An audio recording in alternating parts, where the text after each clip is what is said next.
이스라엘을 회복시켜 주시는 하나님의 은혜가 스가랴의 말씀 곳곳에서 계속해 나옵니다. 특히 이스라엘을 회복시키시는 구체적인 행동들이 나타나죠. 우리가 앞서 살펴보았듯이 성전을 재건하게 하시는 것도 하나님의 은혜입니다. 이스라엘 백성들을 또한 바벨론으로부터 돌아오게 하신 것도 하나님의 은혜입니다. 그런데 이스라엘 백성들에게 있어서는 그 은혜라는 것들이 어찌 보면은 자기들이 수고하는 것 같이 여겨질 때도 있습니다. 왜냐하면 바벨론에서 이미 거처를 자리 잡고 이미 70년을 살아온 사람들이잖아요.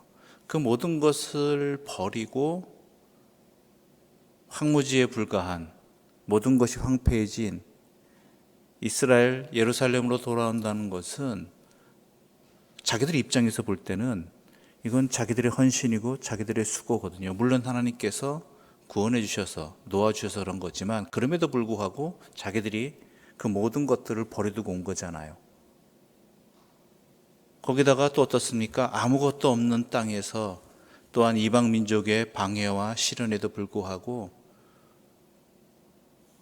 한 손에는 무기를 들고 한 손에는 또한 자기들의 일을 하면서 자기들의 집이나 이런 것들보다 먼저 성전을 건축한다는 것, 그리고 성벽을 재건한다는 것, 이것은 자기들의 수고와 헌신과 노력이라고 생각했을 수 있습니다. 아마 우리도 지금 그렇게 생각할 수도 있습니다. 그렇죠. 하나님을 위해서, 하나님의 백성으로서 하나님께 이렇게 드린다, 헌신한다.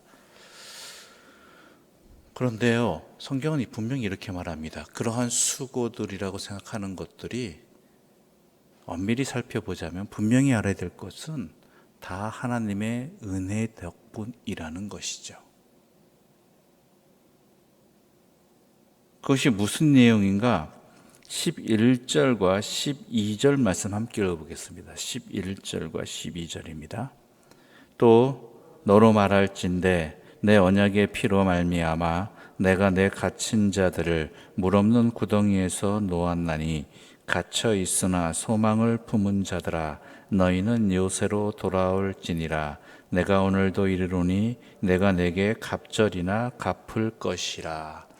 이스라엘 백성들이 어떤 상태였냐면은 물 없는 구덩이에 갇힌 사람들이었다는 거예요. 물 없는 구덩이라는 것은 그곳에 빠진 사람은 스스로 빠져나올 수 없다라는 게 문제입니다. 그래서 옛날에는 이때는 예레미야도 그렇고 사람을 가둘 때 물 없는 구덩이에다 다 가두기도 했거든요. 스스로는 도저히 빠져나올 수 없으니까.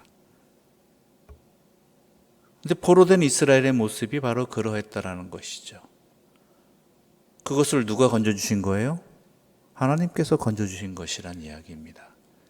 즉 그들이 70년 동안 포로로 잡혀서 그들의 삶의 터전이 그곳에 기반을 잡고 있었고 그 다음에 그 모든 것들을 버리고 예루살렘으로 돌아올 수 있었던 것도 자기들의 헌신이지만 결국은 하나님께서 그들을 해방시켜 주셨고 이끌어 주셨기 때문에 가능하다는 것이죠. 그걸 잊지 말라는 것입니다. 성전을 재건한 것도 자기들이 그 모든 것들을 뒤로 밀어두고 자기들의 집이나 기본적인 자기들의 삶의 터전보다 먼저 하나님의 성전을 재건하게 된 것도 하나님께서 그 은혜를 베풀어 주셨기 때문에 이렇게 할 수 있게 된 것이라는 것이죠. 우리가 오늘 이 새벽에 나와 있습니다. 또한 주일이면 나와서 예배를 드리지요. 우리는 이렇게 생각합니다. 내가 새벽을 깨워서 졸림에도 불구하고 좀 더 쉬고 싶음에도 불구하고 주일날도 그렇죠. 한 주 동안 수고하였고 그래서 피로를 풀 수 있는 그 한 주간 주일날 내가 하나님께 나와서 나의 시간을 드리고 삶을 드린다. 그런데요, 명심할 것은 그렇게 할 수 있는 것, 바로 그 모든 것이 전적인 하나님의 은혜의 자리라는 것이죠. 그게 구원의 역사입니다.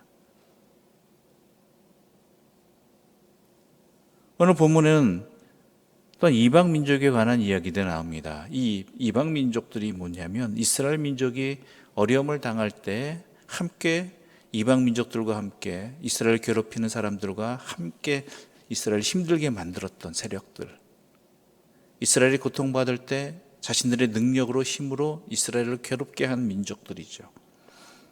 그것에 대한 하나님의 심판의 말씀인데, 그것 또한 하나님의 섭리 가운데 앞선 이스라엘 백성을 고쳐주시고 또한 이 땅으로 불러주신 것처럼 하나님의 백성으로 살아갈 수 있도록 하나님께서 또한 이스라엘 백성들 뿐만 아니라 이스라엘 백성들의 주변 세력들도 심판하시고 정리해 주시고 또한 구원의 사역을 계속하고 계시다라는 것이죠.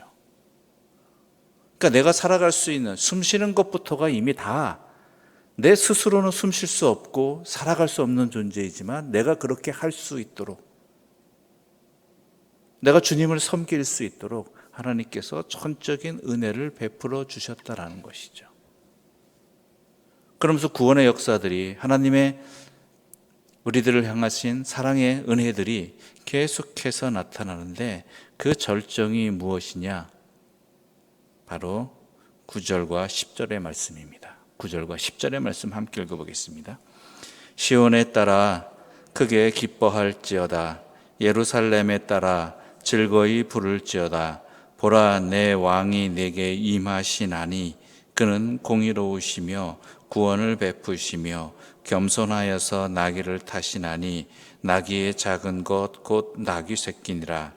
내가 에브라임의 병거와 예루살렘의 말을 끊겠고 전쟁하는 활도 끊으리니 그가 이방 사람에게 화평을 전할 것이요 그의 통치는 바다에서 바다까지 이르고 유브라데 강에서 땅 끝까지 이르리라.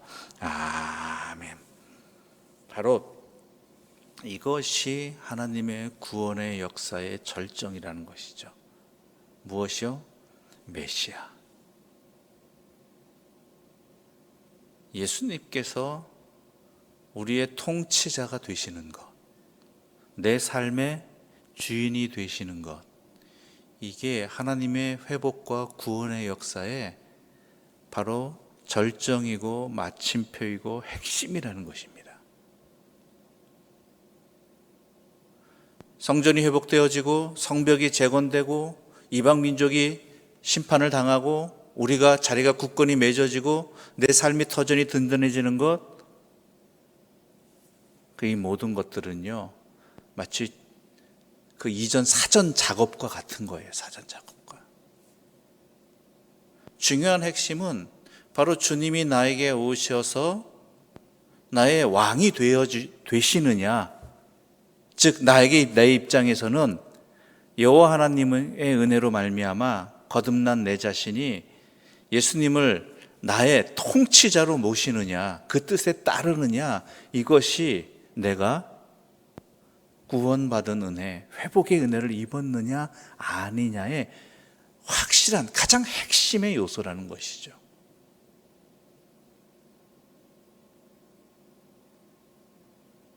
여러분 어떠십니까?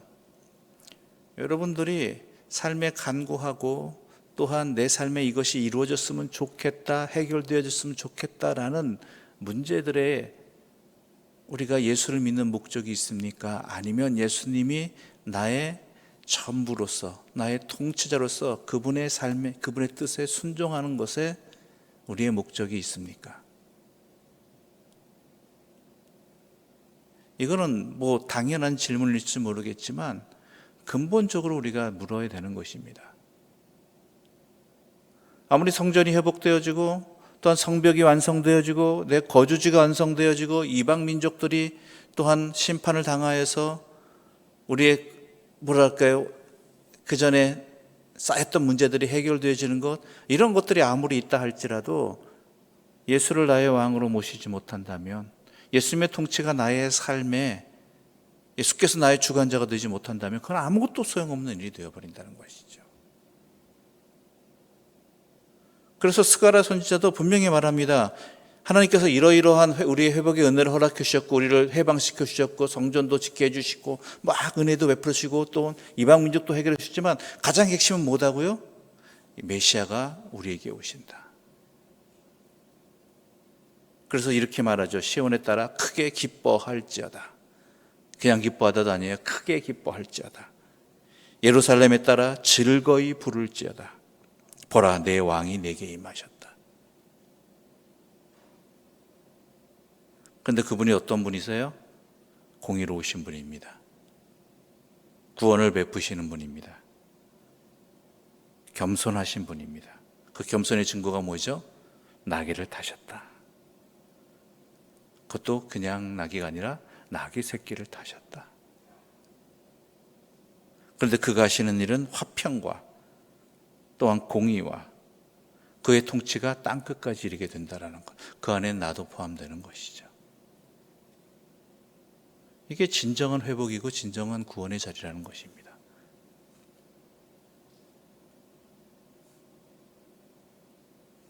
그 이야기는 주님께서 나의 통치자가 되신다는 것은 주님을 닮아가는 삶이 나에게 있다라는 것이죠.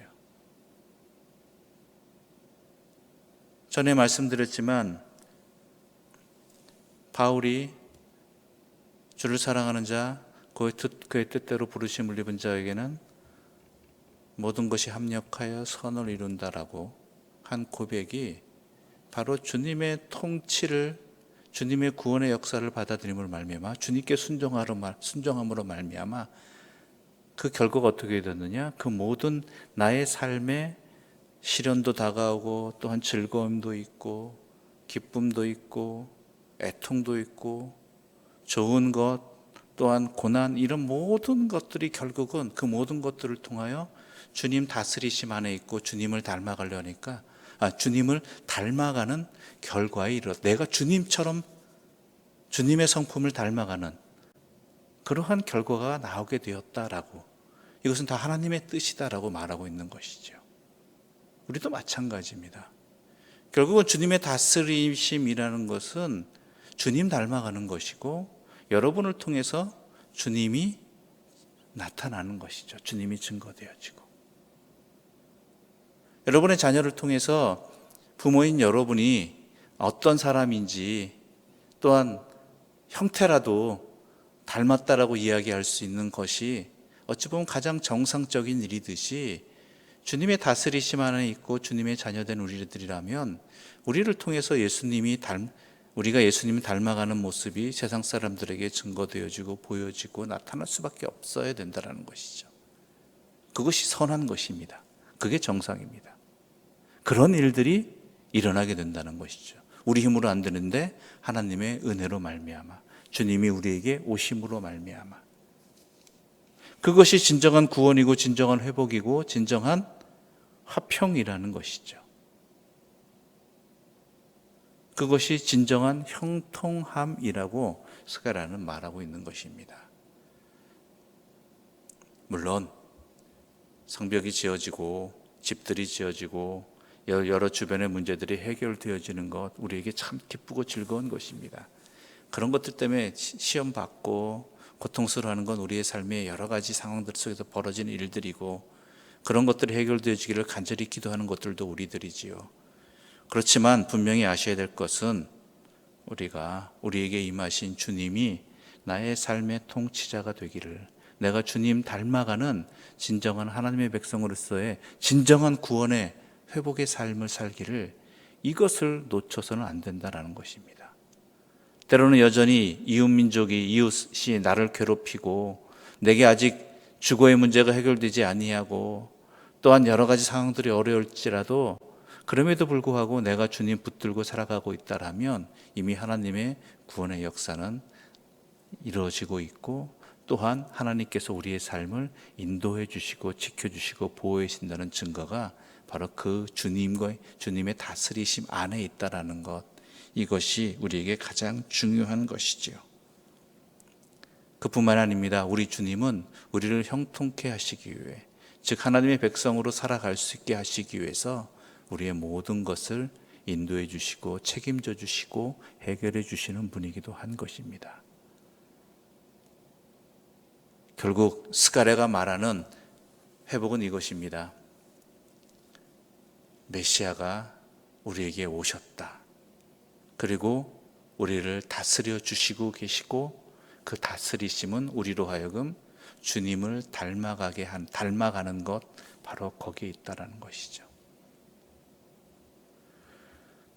적어도 우리는 그랬으면 좋겠습니다. 우리가 여러분 각자의 모습을 통해서, 저 또한 우리 여러분 각자가 속한 가정에서, 교회에서 다른 어떤 것이 증거되어지는 것이 아니라, 예수님이 이 땅에 오셨다라면, 우리와 함께 계시다면 저 사람이 저러한 모습 속에서 있겠구나, 저런 교회의 저러한 행동 속에서 있겠구나라는 그러한 것들이 증거되어지는 그러한 일들이 있기를 소망합니다.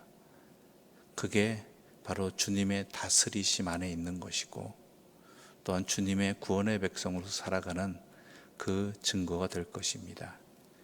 그것을 소망하시면서 우리를 위해 공의로우시고 구원을 베푸시며 겸손히 행하시는 주님의 부르심에 응답하는, 또한 메시아의 왕국에 함께 살아가는 주의 사람들 되시기를 간절히 소망합니다. 기도드리겠습니다. 하나님 아버지, 감사합니다. 논밭에 소출이 없고 외양간에 소가 없고, 또한 다른 나의 삶의 모든 어려움이 있다 할지라도, 내 뜻대로 되지 않는다 할지라도 난 여호와로 말미암아 즐거워리라고 고백한 하박국 선지자의 고백이 우리의 진정한 삶의 고백이 되게 하여 주시옵소서. 여호와 하나님을 모시고 살아갈 수 있다라는 것, 예수님을 나의 통치자로, 나의 구원자로 모시고 그 뜻에 순종하며 주님 닮아가는 삶이 우리에게 가장 큰 행복이 되게 하여 주시고, 또 우리 하나님께서는 이러한 주를 닮아가고자, 주의 뜻대로 가고자 하는 백성들을 그렇게 살아갈 수 있도록 여러 가지 상황들을 인도해 주시고, 고쳐주시고, 회복시켜 주시고, 역사해 주시는 전능하신 하나님임을 분명히 믿게 하여 주시옵소서. 그래야 우리가 헛된 것에 눈 돌리지 아니하고 오직 주의 뜻에 따르는 여호와께서 다스리심 안에 있는 것, 바로 그것만을 목표로 삼게 해주시고, 그렇게 할 수 있도록 나에게 은혜를 베풀어 주신, 삶의 모든 순간을 허락해 주신 하나님께 항상 감사하는 복된 사람들을 되게 하여 주시옵소서. 하나님 아버지, 감사합니다.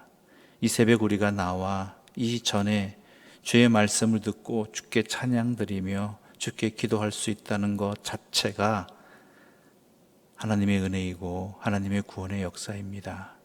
내가 하나님의 자녀로 살아갈 수 있다는 것, 여전히 어제에도 하나님의 백성답지 못했던 우리들이지만 이해해 주시고 용서해 주시고 회복시켜 주시는 하나님의 은혜가 바로 이 새벽의 부르심에 있음을 감사하면서, 오늘 우리가 간구하고 오늘 하루 살아가는 그 수고와 열심들이 주님의 다스리심 안에 있는, 더 나아가서 주님을 닮아가는 그 열매들을 거두게 하여 주시옵소서. 그리하여서 오늘 하루에 그 어떠한 순간이 될지는 모르겠지만 반드시 우리를 통해서 주님이 어떠하신 분인지, 주님의 다스리심 안에 있는 삶이 어떠한 삶인지 우리와 함께 살아가는 이 세상 사람들에게 조금이라도 증거되게 해주시고, 또한 전해지게 하여 주시옵소서. 이 모든 말씀 예수님의 이름으로 기도드립니다. 아멘. 하늘에 계신 우리 아버지의 이름을 거룩하게 하시며 아버지의 나라가 오게 하시며 아버지의 뜻이 하늘에서와 같이 땅에서도 이루어지게 하소서. 오늘 우리에게 일용할 양식을 주시고 우리가 우리에게 잘못한 사람을 용서하여 준 것 같이 우리 죄를 용서하여 주시고 우리를 시험에 빠지지 않게 하시고 악에서 구하소서. 나라와 권능과 영광이 영원히 아버지의 것입니다. 아멘.